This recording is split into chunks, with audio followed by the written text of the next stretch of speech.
नमस्कार बंधुरा welcome back to my channel Brishti kitchen blog. तो बंधुरा चले आसलाम तुम्हारे जन्य नतून एक भिडियो निये। भिडियोटी शुरू करार आगे तोमरा जारा आमार चैनेले नतून आछो आमार चैनलटिके सबस्क्राइब करे पाशे थाका बेल आइकनटी बाजिए दाओ। तो बंधुरा এখন তো বৃষ্টি শুরু হয়ে গেছে আর বৃষ্টির দিনে ভুনা ঝাল খিচুড়িটা কিন্তু অনেক ভালো লাগে। সেজন্য আজকে আমি তোমাদেরকে ভুনা ঝাল খিচুড়ি করে দেখাবো, ঝরঝরে খিচুড়ি। তো সেজন্য প্রথমে আমি একটা কড়াই বসিয়ে নিয়েছি। কড়াইতে দিয়ে দিলাম সাদা তেল, আরও দিয়ে দিব একটু সর্ষের তেল। তো সর্ষের তেলটা দিলে খিচুড়িতে খুব সুন্দর একটা ঝাঁঝ আসে, যেটা বৃষ্টির দিনে অনেক ভালো লাগে। সেজন্য আমি কিন্তু খিচুড়িতে দুই প্রকারের তেল ব্যবহার করছি। তোমরা চাইলে কিন্তু শুধু সর্ষের তেল দিয়েও করতে পারো আর শুধু সাদা তেল দিয়েও করতে পারো। তো তেলটা গরম হওয়া পর্যন্ত অপেক্ষা করব।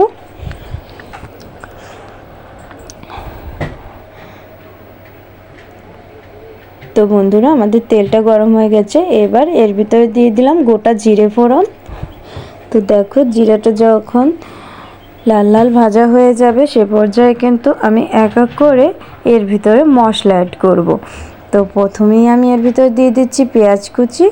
এবার পেঁয়াজটাকে একটু ব্রাউন করে ভেজে নেব। তো একটা চামচের সাহায্যে কিন্তু এইভাবে ঘুরিয়ে ঘুরিয়ে ভাজতে হবে, যাতে করে এক পাশে পুড়ে না যায় আর এক পাশ কাঁচা না থাকে। তো এ পর্যায়ে আমি দিয়ে দিচ্ছি এখানে জিরা, আদা এবং রসুন একসাথে মিশিয়ে আমি বেটে নিয়েছিলাম, সেটাই দিয়ে দিলাম। তো এবার এটাকেও কিন্তু এর সাথে একটু ভালোভাবে মিশিয়ে ভেজে নেব, যাতে করে আদা এবং রসুনের কাঁচা গন্ধটা একদমই কমে যায়। কারণ আদা রসুনে কিন্তু একটা কাঁচা একটা গন্ধ থাকে, ভালো করে ভাজা না হলে কিন্তু সেটা একদমই ভালো লাগে না খেতে।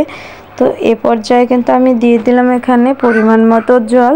তো এখানে কিন্তু আমরা খুব বেশি জল দিব না, আমাদের মশলাটা কষানোর জন্য যতটুকু পরিমাণ জলের প্রয়োজন ততটুকুই জল দিব। তো এখানে আমি এক চামচের পরিমাণে হলুদ গুঁড়ো দিয়ে দিচ্ছি আর দিয়ে দিব মরিচের গুঁড়া।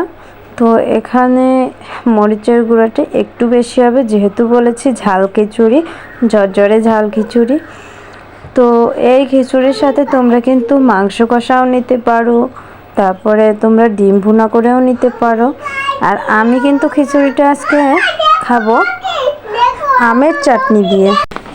তো এবার আমি এটাকে ভালো করে কষিয়ে নিচ্ছি। এ পর্যায়ে দিয়ে দিব স্বাদ মতো লবণ। তো এখানে আমার চাল ডালের পরিমাণ অনুযায়ী কিন্তু এখানে লবণটা দিতে হবে। আর আজকে আমি তোমাদেরকে খিচুড়িটা মুসুরির ডাল দিয়ে করে দেখাবো। তোমরা চাইলে কিন্তু এখানে মুগ ডাল বা বুটের ডালও ব্যবহার করতে পারো, বা এর সাথে কিন্তু মিক্সড করেও অন্যান্য ডাল মিক্সড করেও এই খিচুড়িটা তৈরি করতে পারো। তো আজকে আমি তোমাদেরকে একশ মুসুরির ডাল দিয়ে করে দেখাচ্ছি। আর এখানে দিয়ে দিলাম গোটা কয়েক তেজপাতা, দারচিনি, এলাচ এবং কয়েকটা লবঙ্গ। তো এটা দিয়ে আমি কিন্তু এটাকেও ভালো করে কষিয়ে নিচ্ছি। তো একদমই মশলাটার ভিতরে কিন্তু জল থাকা যাবে না, জলটা একদমই শুকিয়ে নিতে হবে। যেহেতু আমি চাল ডালটা এই মশলার সাথে একটু ভেজে নেব, সেজন্য আমরা চাল এবং ডালটা ধুয়ে শুকিয়ে রেখেছি। এবার এটার মশলাটার জলটাও কিন্তু শুকিয়ে নেব। তো দেখো আমি চাল ডালটা ধুয়ে কিন্তু শুকিয়ে রেখেছি। এবার এর ভিতরে দিয়ে দিচ্ছি চাল ডাল একসাথে। এবার এটাকে কিন্তু আমি খুব ভালোভাবে একটু ভেজে নেব। ভেজে নিলে এটা কিন্তু টেস্টটা অনেক ভালো আসে আর কালারটাও কিন্তু ভালো আসে খিচুড়ি, সেজন্য কিন্তু আমরা একটু ভেজে নিচ্ছি।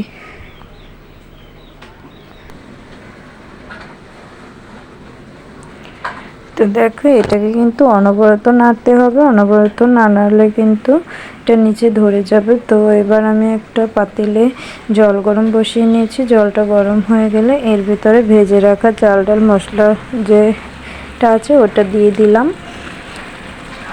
তো এটা দেওয়ার পরে একটু চামচ দিয়ে ভালোভাবে মিশিয়ে নিতে হবে এবং এর ভিতরে দিয়ে দেব কয়েকটা আলু।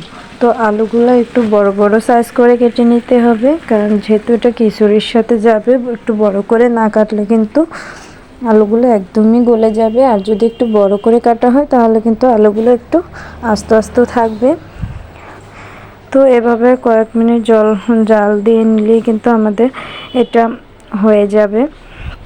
তো অবশ্যই ঝরঝরে খিচুড়ি রান্না করার জন্য আমাদের জলের পরিমাপটা সঠিকভাবে দিতে হবে। এখানে আমি 4 গ্লাস, টোটাল ডাল 1 গ্লাস এবং চাল 3 গ্লাস নিয়েছি, সেজন্য আমি এখানে কিন্তু মোট 12 গ্লাস জল দিয়ে দিয়েছি। এজন্য কিন্তু আমার এটা পারফেক্ট হয়ে গেছে। তো দেখো আমি এটা কিন্তু আমের চাটনির সাথে পরিবেশন করছি। তো সবাই ভালো থাকো, সুস্থ থাকো, এই কামনা করে আজকের ভিডিও এখানে শেষ করছি। দেখা হবে তোমাদের সাথে নতুন কোনো ভিডিও বা নতুন কোনো রেসিপি নিয়ে। আর তোমরা যারা আমার চ্যানেল নতুন আছো অবশ্যই আমার চ্যানেলটিকে সাবস্ক্রাইব করে পাশে থাকা বেল আইকনটি বাজিয়ে দাও। তো আজকের ভিডিও তোমাদের কেমন লাগলো অবশ্যই কমেন্টে জানিও।